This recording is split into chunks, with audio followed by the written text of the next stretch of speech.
어떤 분이 아들을 위해서 잔치를 열었는데 세계적으로 보도가 된 일이 있어요.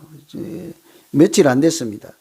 24년 3월 초니까 얼마 안 됐는데, 보통 예전에 잔치라고 하면 뭐 결혼을 하거나 환갑을 맞이했거나 뭐 이렇게 과거 급제를 했거나 좋은 일이 있으면 동네 사람들 불러다가 음식도 드리고 술도 대접하고 이렇게 기쁨을 함께 나누는 그런 자리잖아요. 그것을 요즘은 뭐 잔치, 좋은 말인데도 잔치라기보다 파티 뭐 그죠?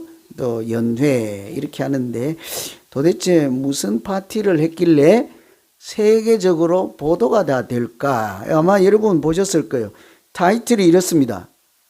인도 최고 부자 안마니라고 해놓고 막내 아들 결혼 파티에 1600억 원을 투자했다. 그래서 부와 명성을 자랑했다. 이 사람이 아시아에서 최고 부자래요. 무케니 안마니 그 기업 회장인데요. 자기 아들 결혼식 파티 3일 만에 한국 돈으로는 1600억 원, 미국 돈으로는 1억 2천만 달러를 3일 만에 다 써버렸대.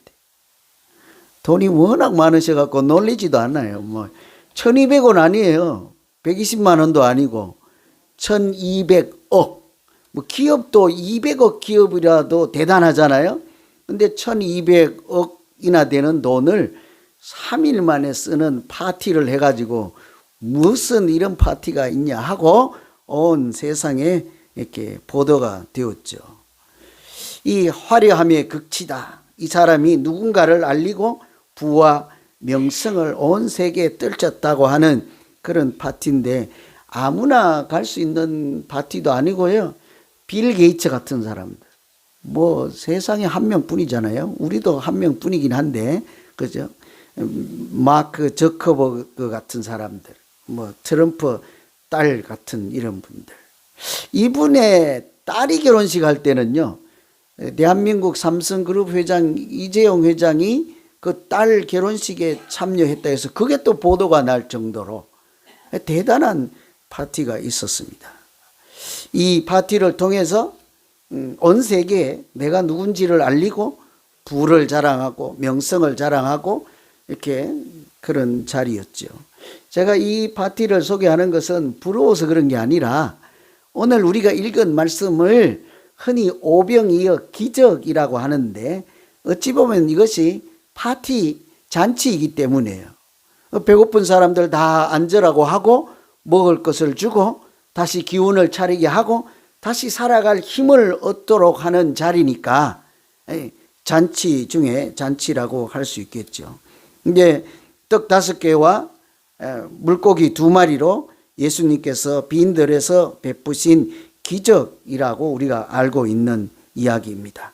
그런데 이것은 단순한 기적을 소개하는 말씀이 아니라, 이 사건을 통해서 마치 그 아까 인도에 있던 사람이 그 가문이, 그 기업이, 그 사람됨이 어떤지를 온 세계에 알리는 것처럼, 오병이어라는 사건을 통해서 예수님께서 어떤 분인지를 온 세계가 알아볼 수 있도록 하는 그런 자리라 할 수 있는 거예요.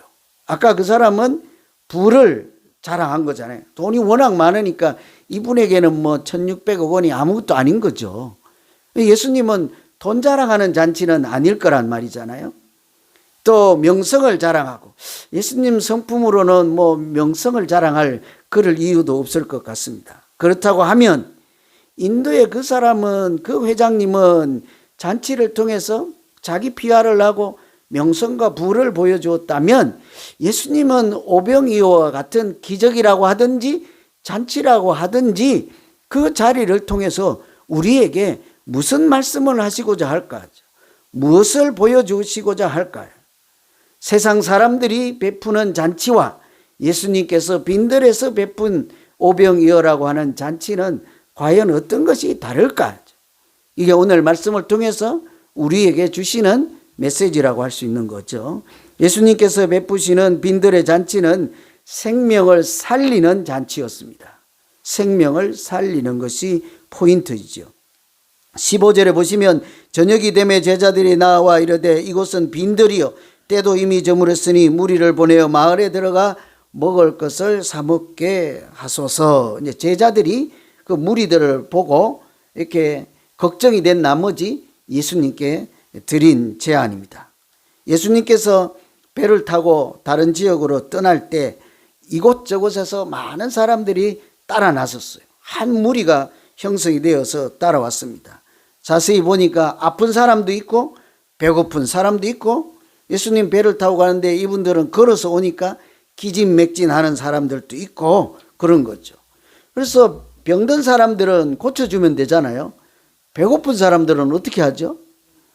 빵 주면 되죠. 가게 가서, 구멍가게 가서 뭐 라면 사주면 되잖아요. 그렇죠? 옛날 우리 요즘 세상 물정 모르는 청소년들 같은 대답이죠. 그죠? 왜 배가 고프지? 먹으면 되잖아요. 빈들에 5,000명이나 있습니다. 무슨 구멍가게를 다 틀어도 뭐 그들을 먹여 살리겠습니까? 당장 뭐 농사를 지을 수 있겠습니까? 사실은 해결할 수 없는 상황인 거죠. 또 당신은 저녁이 되었습니다. 끼니 때가 지났다는 얘기죠. 빈들이라는 것은 광야라는 얘기라고 할 수 있잖아요. 해결할 수 있는 길이 없는 그때에 그 장면을 보고 제자들도 걱정이 됐는지 저들 다 집에 보내서 가서 밥 먹고 오게 합시다, 이런 얘기 같잖아요. 가게에 가서 먹을 것을 사 먹게 하면 좋겠습니다. 우리가 예수님이라면 어떻게 하겠습니까? 이 얘기를 듣고 예수님은 어떻게 할까죠? 뭐 알아서 먹거니 말거니 그냥 내버려 두라든지, 아니면 한두 끼 굶는다고 죽겠느냐든지. 아마 요중에 몇 분들은 그럴 거야. 지금 배고픈 것이 문제냐? 영적으로 배고픈 것이 더 문제가 아니겠느냐? 정신 차려라. 진짜 배고파요. 봐봐요. 그런 소리 나오나. 그죠? 기도도 정말 지금 허기가 져봐. 한 사흘 굶어봐야 기도가 나오나. 그런 소리 못 하거든요. 그런데 예수님은 그렇게 내버려 두시지 않고, 평소에도 보면 소자에게 냉수 한 그릇 주는 것조차 아주 소중하게 여기는 분이시잖아요. 줄인 자를 먹이시고 목마른 자에게 마실 것을 주는 것을 아주 하나님께 하신 일처럼 소중하게 생각하는 분이시니까, 그 빈들에서 자기를 따라오는 많은 무리들을 보고 극렬한 마음 어찌할 수가 없는 거죠. 그래서 그들을 다 앉혀서 이렇게 5,000명을 다 배불리 먹이는 사건이 흔히 우리가 알고 있는 오병이어라는 사건이 있잖아요. 그런데 이것은 단순히 배가 고파서 한 끼 허기를 채워주는 그런 일이 아니었습니다. 그런 일에 그냥 단순한 한 끼 식사 제공, 이런 일이 아닌 거죠. 이 일을 통해서 예수님이 어떤 분인 것을 우리가 알아차릴 수 있을까요? 한마디로 말씀드린 것처럼 이분은 생명을 살리는 천국의 잔치를 베푸는 하나님의 아들이다, 이 얘기를 하고 싶은 거예요. 근데 오병이어 기적을 보고 얼른 그런 생각을 하기가 쉽지 않거든요. 어떻게 이런 일이 있지? 5개로 5,000명, 우리는 자꾸 그런 생각만 든다고요. 어떻게 이런 기적이 일어났지? 이거는 거짓말일 거야, 뭐 이런 생각만 하는데요. 예수님께서 빈들에서 떡 5개, 물고기 2마리로 5,000명을 먹이게 된 출발점을 잘 보셔야 돼요. 왜 그런가 하면 오늘 이 빈들의 잔치 전에 예수님께서 한 잔치를 보셨습니다. 우리가 오늘 이제 인도에 있던 그런 대단한 잔치를 기사로 통해서 보시던, 이 예수님께서 헤롯 왕궁에서 벌어진 헤롯 왕의 생일 잔치를 얼마 전에 본 거예요. 오늘 말씀 바로 앞에 헤롯 왕의 생일 잔치가 아주 길게 돼 있잖아요. 1절부터 거기 12절, 우리는 13절부터 읽었잖아요. 1절부터 12절은 헤롯 왕이 왕궁에서 베푼 자기 생일 잔치였다고요. 얼마나 화려하겠습니까? 아까 그 기업 회장이 베푼 잔치처럼 아무나 올 수 있는 잔치도 아니고, 고관 대작들이 참여하고 왕에게 드리는 선물도 가져왔을 것이고, 유명한 사람들만 입장권 확인하고 들여보냈을 거예요. 맛있는 것도 세상에서 최고 좋은 것으로, 술도 아주 최고 좋은 술을 나누면서 잔치를 했을 거예요. 그런데 한 잔치 중간에 노래 또 춤을 추고 흥을 즐기다가 뭐래요? 춤추는 그 딸에게 원하는 것은 다 해주겠다 하니까 딸이 뭐래요? 안 그래도 미운 틀을 박혀서 지금 헤롯 왕을 이렇게 대적하고 그렇게 하시면 안 됩니다 하고 직언을 하다가 감옥에 갇혀 있는 세례 요한의 목을 달라는 거죠. 잔치 자리입니다. 그런데 갑자기 감옥에 갇혀 있는 세례 요한의 목을 잘라서 쟁반에 담아서 잔치상에 가지고 왔다. 이게 헤롯 왕이 베푼 잔치였습니다. 무슨 잔치입니까? 이것은 죽이는 사망의 잔치, 멸망의 잔치죠. 다른 사람은 죽이고 자기는 흥에 겨워서 잔치라 하고 니나 너 하는 이런 자리이지 않습니까? 이 멸망의 잔치를 보고 예수님께서 빈들에서 하나님이 베푸시는 잔치가 무엇인지를 몸소 보여주는 거예요. 아무 기댈 것도 없습니다. 스스로 해결할 수 있는 사람들도 아니었습니다. 헤롯 왕처럼 자기의 권력을 과시하고 부라 또는 명예를 보여주기 위한 잔치도 아닌 것입니다. 단지 불쌍한 마음이 들고 하나님의 사랑과 긍휼을 베풀기 위해서 자기 스스로 해결할 수도 없는 기진맥진한 소망도 없는 사람들을 또 제자들은 할 수 없다고 포기한 그 때에 자리에 앉으라 하고 손수 하나님의 손으로 능력의 손으로 떡을 떼어서 하나 주고 또 하나 줬는데 떡이 바닥나지 않고 5,000명을 다 먹일 수 있게 된 것이죠. 요한복음 6장에 보면 이런 말씀이 있어요. 나는 하늘에서 내려온 산떡이니 사람이 이 떡을 먹으면 영생하리라. 나의 줄 떡은 곧 세상의 생명을 위한 내 살이로다. 빈들에서 사실은 제자들이 내놓고 아이가 내놓은 빵을 뜯어 주었지만 사실은 예수님은 하늘에서 내리는 생명의 떡이요, 여기 보시면 세상의 생명을 위한 내 살이로다 했으니 자기 살을 떼어주고 자기 생명을 내어주고 구원의 생명의 잔을 사람들에게 나누어주는 천국 잔치를 베풀었던 것입니다. 그래서 사실은 이 말씀처럼 떡이 아니라 소망을 나눠주고 앞으로 십자가에 달려서 그 보혈의 은혜로 구원받을 그 자리를 미리 영화처럼 보여주는 자리가 오병이어의 자리라 할 수 있는 거죠. 여러분, 우리가 다 그런 하나님이 베푸시는 생명의 잔치, 생명을 살리는 잔치, 구원을 얻게 하는 잔치에 초청을 받아서 오늘날 하나님의 자녀라는 이름으로 살아가고 있지 않습니까? 하나님이 베푸신 그 잔치, 빈들과 같은 인생이었습니다. 아무 소망도 없을 때에, 무거운 짐을 지고 살아가는 그때에, 기진맥진해 있을 때에 십자가의 은혜를 입게 하시고 하나님이 끝없이 베풀어 주시는 그 사랑을 입게 하셨습니다.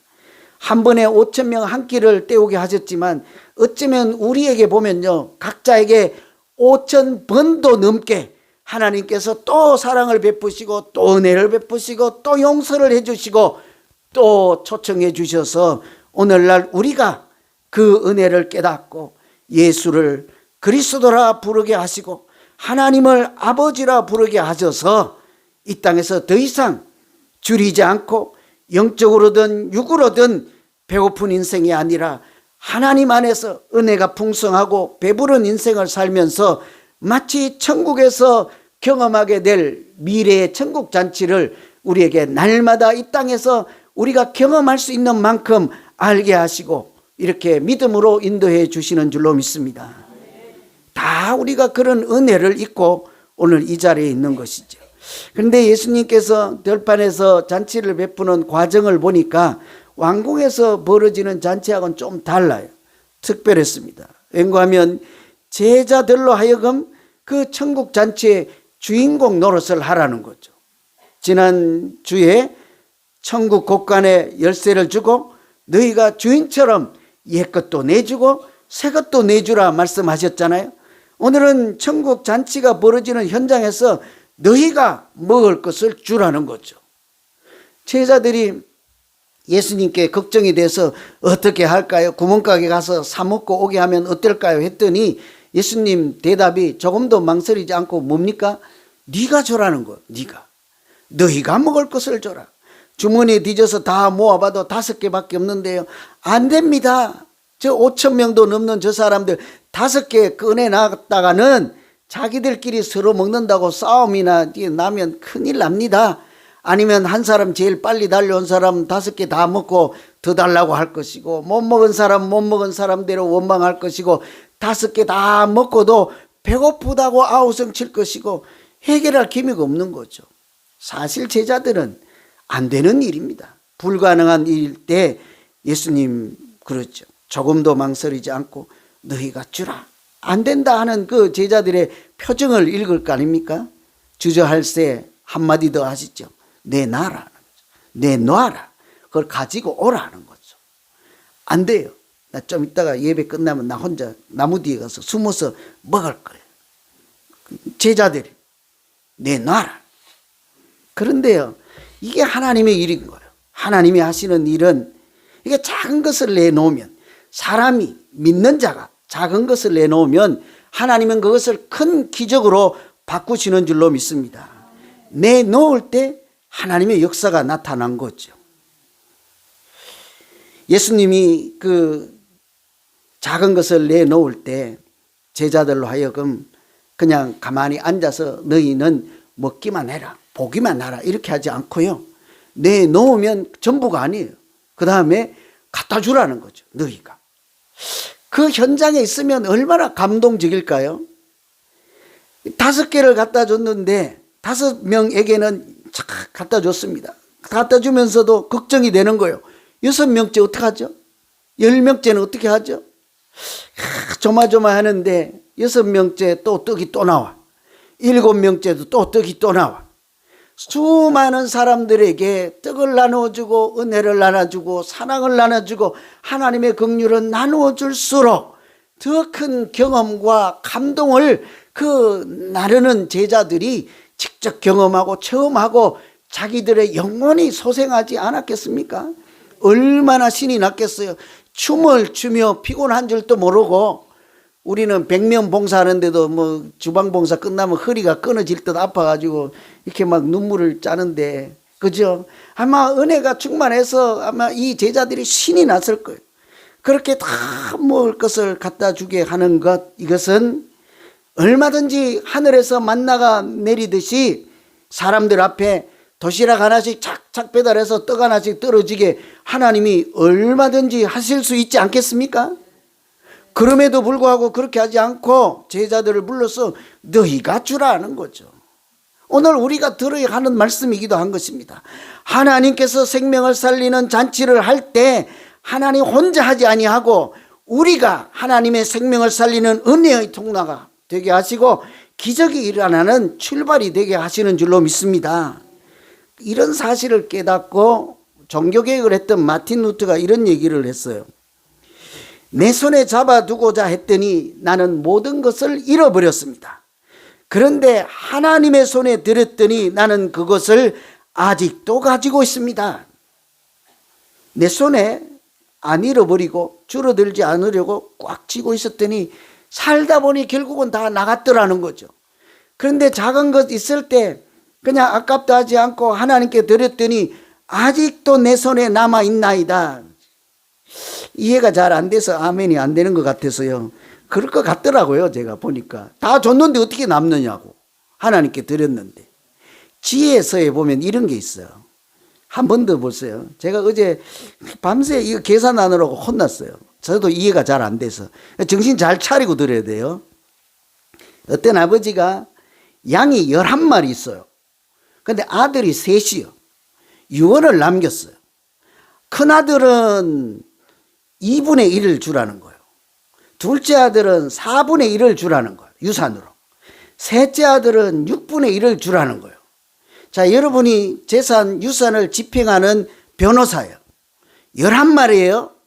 큰아들에게 2분의 1이니까 반을 나누어 주래요. 어떻게 할까요? 몇 마리 줘야 됩니까?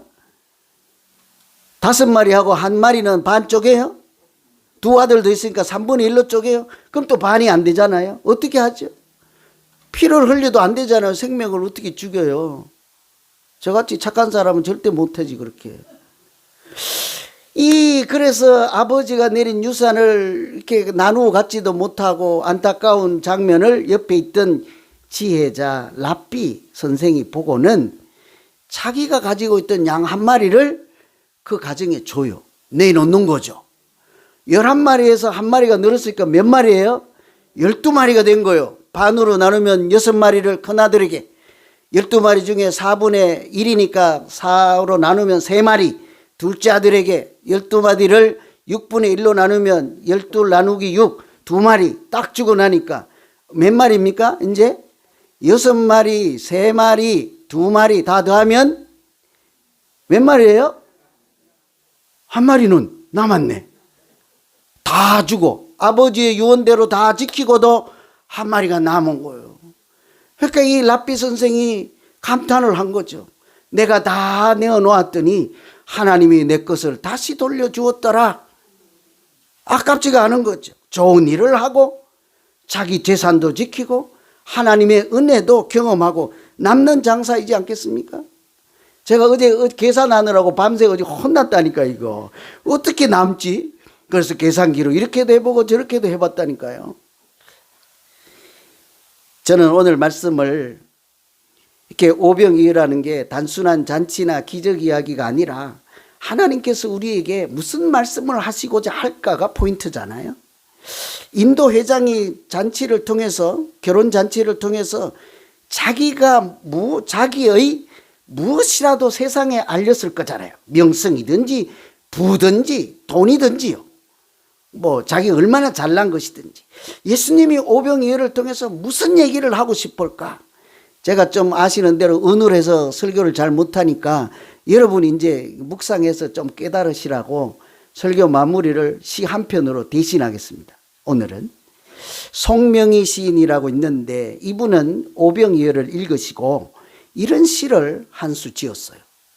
여러분도 오늘 집에 가서 아니면 설교 끝나고 오병이어 제목 붙여서 시 한 수를 딱 적으면 제니 권사님이 밥 줄 거예요. 안 주면 오병이어를 읽고도 은혜를 안 받고 시 한 수가 안 나오면 밥 못 먹는 거지 뭘. 잘 들어보세요. 이분은 오병이어 잔치를 보시고 이렇게 얘기를 했습니다. 시의 제목은 오병이어 거기에는, 이 제목이요. 오병이어 거기에는. 오병이어 한 소년이 드렸던 보리떡 5개와 물고기 2마리, 거기에는 나눔이 있었다. 자기만을 위해 먹지 않고 많은 사람에게 나누어 주는 사랑이 있었다. 거기에는 자기의 것을 찢는 희생이 있었다. 떡을 다 나누어 줬잖아요. 십자가에서 자기 몸을 찢을 것을 예고편이잖아요. 얼마나 깊은 통찰입니까? 거기에는 자기 것을 찢는 희생이 있었다. 거기에는 자기의 것을 버리는 아픔이 있었다. 거기에는 오병이어 그 자리 거기에는 주님의 역사하심이 있었다. 거기에는 주님의 능력이 있었다. 거기에는 하나님의 구원이 있었다. 야, 여러분 아멘 안 나와요? 대단하잖아. 오병이어를 보고 깊은 묵상과 통찰력으로 그 하나님이 무슨 말씀을 해줄까를 절절하게 느낀 자기 고백이지 않습니까? 우리는 시는 짓지 않더라도 그냥 글로 표현하지 않을지라도 매주일마다 우리가 오병이어가 무엇인지를 우리 교회에서 실천하고 있잖아요. 안 하세요, 여러분? 매주일마다 한 분이 3장을 내놨더니 5,000명이 매주일 식사가 떨어지지 않고 먹고 싸줄 정도로 남았더라. 뭔 얘기인지 몰라요? 저 밖에 그냥 한 끼 식사 애찬 나눔 자원 그 표를 이렇게 해서 이름 쓰면 100불짜리 석장 이렇게 주시면 5개도 아니고 석장이잖아요. 상백불. 그러면 몇 명이 드십니까? 전 교인이 다 먹고도 12바구니 남았더라 하잖아요. 제가 가만 보니까 젊은이들은요, 자기 못 쓰더라고. 왜냐, 젊어서 내 생일에, 이날이 내 생일이요 하기가 부끄럽다는 거지. 사실은 생일 기념하라고 적어 놓은 것이 아니죠. 오병이어 잔치가 무엇인지를 말씀으로 아는 사람들은 내 작은 것을 내어 놓을 때 하나님께서 전 교회를 다 먹이고도 살리시는 기적을 체험하며 하나님의 은혜를 나누는, 이 본문에 나오는 제자들처럼 떡을 나누는 사람으로 믿음 생활에 영적인 체험과 훈련을 한번 해보심이 어떠하리까 하는 얘기잖아요. 간혹 제가 저 앞에 서서 빈칸을 세워보고 그냥 내가 다 해도 이거 뭐 몇천 불 되지도 않는데 할까 하고 다 쓸래다가요, 아니다, 하나님의 은혜를 나만 참여하고 나만 경험하면 되겠는가. 누구든지 시간은 없더라도 깨닫는 사람이 내 손을 통해서 하나님의 기적과 은혜가 세상 사람들에게, 전 교인에게 나누어 가기를, 흘러가기를 바라는 사람이 틀림없이 생길 것이다. 인내로 기다리자. 틀림없이 하나님께서 그런 믿음 있는 자에게 은혜를 베푸시고 그 작은 믿음 가운데 역사가 나타나게 하실 줄로 믿습니다. 예수님은 우리 작은 것으로 많은 기적을 우리 인생 가운데 이미 행하고 계십니다. 우리의 작은 믿음을 드릴 때 하나님은 십자가의 보혈로 죄사함을 받는 큰 기적과 은혜를 우리에게 내려주셨습니다. 우리가 작은 믿음으로 하나님 앞에 신앙 고백할 때 하나님은 우리에게 큰 하나님의 자녀가 되는 권세를 주시지 않았습니까?